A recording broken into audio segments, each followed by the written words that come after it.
Net achievers, we will discuss temperate cyclone. पहली video में हमने ट्रॉपिकल साइक्लोन पढ़ा था और आज हम अपना टेम्परेट साइक्लोन पढ़ेंगे। टेम्परेट साइक्लोन हिंदी में बोलते हैं इसको शीतोष्ण कटिबंधीय चक्रवात। तो सबसे पहले बात करेंगे कि इनकी जो शेप होती है वो कैसी होती है। जो इनकी शेप होती है वो होती है गोलाकार, अंडाकार या वी शेप की। इसके कारण ही इन्हें लो डिप्रेशन या ट्रफ कहते हैं। ट्रफ बनता है ऐसे, जैसे कि ये हो गया, ये ऐसे जो नीचे वाला पार्ट है इसको बोलते हैं हम ट्रफ। इसकी शेप के कारण ही ये ट्रफ बनता है। फिर है इसका जो व्यास होता है वो कितना होता है। इसका व्यास 1920 किलोमीटर होता है, परंतु जो इसका लघु व्यास होता है ये होता है इसका बड़े वाला व्यास, दीर्घ व्यास, मतलब ज़्यादा से ज़्यादा व्यास को हम बोल सकते हैं 1920 किलोमीटर। और जो इसका लघु व्यास होता है स्मॉल वाला वो होता है इसका 1040 किलोमीटर। ये चक्रवात जो होते हैं टेम्परेट, ये 10 लाख वर्ग किलोमीटर क्षेत्र तक भी फैले होते हैं। जो टेम्परेट वाले हमारे साइक्लोन होते हैं ये कहाँ मिलते हैं, तो ये मिलते हैं जो ये वाला एरिया होता है 35 डिग्री से 65 अक्षांशों के मध्य जो है ये फैले होते हैं।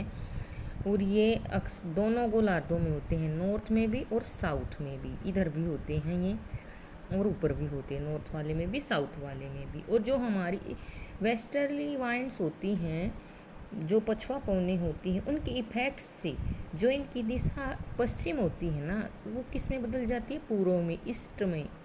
इनकी जो डायरेक्शन की मूवमेंट होती है वो चेंज हो जाती है और ये बड़े पैमाने पर जो हैं हमारे मौसम को इफ़ेक्ट करते हैं। फिर आता है इनकी उत्पत्ति और जो इनका जीवन चक्र होता है वो कैसा होता है। इनकी उत्पत्ति को जो ओरिजिन होता है इनको जोड़ा जाता है पोलर फ्रंट से। पोलर फ्रंट यानी कि जो ध्रुवीय वातागर होते हैं ना, उनसे इसको जोड़ते हैं। तो आप मेरी राइटिंग पे मत जाना, सिर्फ आप समझ लो मैं क्या बताना चाह रही हूँ। जो ये वातावरणों से इनको जोड़ा जाता है ये होती हैं जो दो विपरीत स्वभाव वाली हवाएं, यानी कि एक की कंडीशन गर्म होती है, वार्म होती है, और एक की कंडीशन क्या होती है, कोल्ड। तो ये दो जो विपरीत स्वभाव यानी कि जो उनकी कंडीशन है वो अलग अलग होती है, जब ये मिलती हैं तो इसको ही फ्रंट बोलते हैं, वातागर बोलते हैं। जो इसकी ओरिजिन हुआ था, इसमें एक हमारे ज्योग्राफर हुए हैं बर्कनीज ने इसके बारे में कुछ बताया है। उसने बताया है इसके संबंध में, उन्होंने एक थ्योरी दी थी जिसका नाम था ध्रुवीय वातागर सिद्धांत। ध्रुवीय वातागर सिद्धांत ये दिया था बर्कनीज ने। तो अब आता है कि इसके जीवन के जो चक्कर होता है ना, उसको हम 6 पार्ट में डिवाइड करते हैं। तो ये कैसे होता है, सबसे पहले गर्म और ठंडी वायु राशियाँ चलती हैं, जैसे कि ये वार्म होगी, ये कोल्ड होगी, तो एक दूसरे के समानांतर चलेंगे फर्स्ट स्टेज में। सेकंड होती है, इसमें दोनों वायु राशियाँ एक दूसरे में प्रवेश करती हैं, यानी कि कोल्ड के ऊपर वार्म रहेगी क्योंकि ये ठंडी वायु राशि होती है और ये ठंडी हवा हमेशा भारी होती है, जबकि जो वार्म वायु राशि होती है ना वो ऊपर रहेगी क्योंकि उसका वेट कम होता है। तो इस वजह से ये इसके ऊपर है। तो क्या करती है, जो वार्म क्लाइमेट है वो कोल्ड के एरिया में जाने की कोशिश करती है। फिर थर्ड आ जाती है, थर्ड स्टेज में क्या होता है, उनका पूर्ण विकास हो जाता है, ये ऐसे घूम के और ये ऐसे हो जाती हैं आपस में, तो ये चक्रवात का रूप धारण कर लेती हैं। फिर आती है चौथी स्टेज।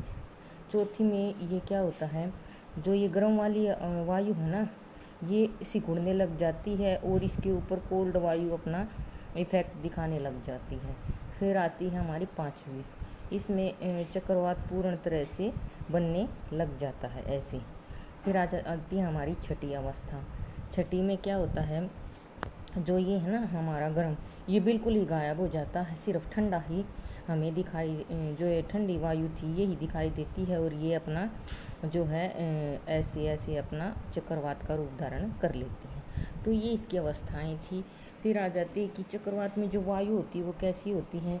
इसके सेंटर में तो लो प्रेशर होता है, जो कि ट्रॉपिकल वाले में भी बताया था मैंने आपको, और इसकी जो परिधि होती है ना बाहर की, उससे क्या करती हैं, ये सेंटर हो गया, ये लो हो गया, तो जो बाहर से जो हवाएं आएंगी वे इस पर परिधि से केंद्र की ओर चलती हैं। जो ये हमारा इसकी चारों ओर की परिधि है, इससे ये सेंटर की तरफ चलती हैं ऐसे। फिर क्या होता है, इसमें मौसम और वर्षा जो होती है उसमें चक्रवात का आगमन होता है। आकाश में सबसे पहले दिखाई देते हैं हमें पक्षाभ मेघ, पक्षाभ मेघ इसमें हमें दिखाई देते हैं। और चक्रवात के आने से पहले जो प्रेशर, एयर प्रेशर है वो बिल्कुल तेज़ी से गिरने लग जाता है, बिल्कुल डिक्रीज हो जाता है। फिर जो हमारा मून और जो हमारा सन है उसके चारों तरफ हालो बन जाता है, हालो बोलते हैं प्रभामंडल। जैसे कि आपने कभी अपना जो मून होता है उसके चारों तरफ ऐसे देखा होगा, उसकी छाया सी पड़ती है, तो उसको बोल देते हैं हम हालो। तो जैसे जैसे चक्रवात निकट आता है बादल काले और घने होने लगते हैं, और जो वायु की दिशा ईस्ट थी हमारी वो बदलकर दक्षिण पूर्व हो जाती है। ये वाली इसकी जो हवा थी ये चेंज होकर ऐसे हो जाती है, जैसे कि ये होती है ना, तो ये इस दिशा में इसकी मूवमेंट होने लग जाती है। फिर आ जाते हैं हमारे जो हैं चक्रवात निकट आ जाता है, और उससे क्या है उष्ण वातागर आ जाता है। उष्ण वातागर जो कि हमने बताया था पहले भी, warm front, warm front, warm front से क्या होता है, जो निम्बो स्टेटस से जो हमारे मेघ होते हैं ना, वर्षा छतरी, वर्षा छतरी होते हैं, जो सबसे ज़्यादा बारिश कराने वाले बादल होते हैं वे। तो इसमें क्या होता है, हल्की वर्षा होती है, और हल्की वर्षा होने के कारण सारा आकाश बादलों से घिरा रहता है, और मौसम में अचानक चेंज हो जाता है, और वायु की दिशा भी साउथ यानी दक्षिणी हो जाती है। दक्षिण होने के कारण बारिश हो जाती है, बारिश होने के कारण फिर बाद में हमारा जो आकाश है बिल्कुल साफ़ हो जाता है। फिर आता है हमारा कोल्ड फ्रंट। कोल्ड फ्रंट से क्या होता है, ये मूवमेंट कर लेती है हमारी जो एयर है वो कोल्ड फ्रंट की तरफ, और इसमें ये जो वार्म फ्रंट था इसके गुजरने के बाद ही कोल्ड फ्रंट आता है, जिससे क्या टेम्परेचर बिल्कुल गिरने लग जाता है, डिक्रीज हो जाता है, और जो ठंड है वो बढ़ने लग जाती है। ठंडी वायु गर्म वायु को ऊपर धकेलने लगती है, जैसे कि हमने यहाँ भी बताया था पहली स्टेज में कि ठंडी वायु है जो वो हैवी होने के कारण जो वार्म वायु है उसको ऊपर धकेल देती है। धकेलने के कारण वायु की दिशा में चेंज आ जाता है, आकाश में काले बादल छा जाते हैं और बारिश होती है। फिर आ जाता है चक्रवात का बिल्कुल ही जो वो है विलीन हो जाने पर वहाँ की दिशाएं पहले जैसी हो जाती हैं और बिल्कुल मौसम साफ़ हो जाता है। ये टेम्परेट साइक्लोन के बारे में आज ये वीडियो बनाई है। और जो हमारा इसमें एक टॉपिक और है हमारा एंटी साइक्लोन। एंटी साइक्लोन इससे बिल्कुल रिवर्स होता है साइक्लोन से। उसमें क्या है ना, सेंटर में तो जो है उच्च वायु दाब रहता है और जो बाहर वाला एरिया है इसमें निम्न रहता है, यानी कि लो। यहाँ पर हाई रहेगा, यहाँ पर लो रहेगा। ये इसका रिवर्स होता है, उल्टा होता है बिल्कुल ही एंटी साइक्लोन। और ये बात मैंने शुरू में ही बता दी थी आपको कि जो ट्रॉपिकल साइक्लोन और टेम्परेट साइक्लोन में जो डिफरेंस होता है वो इन्हीं से हम इन सबसे ज़्यादा इनमें ही हम देखते हैं कि वो क्या होता है और कैसे होता है। तो आशा करती हूँ ये आपको समझ में आ गया होगा।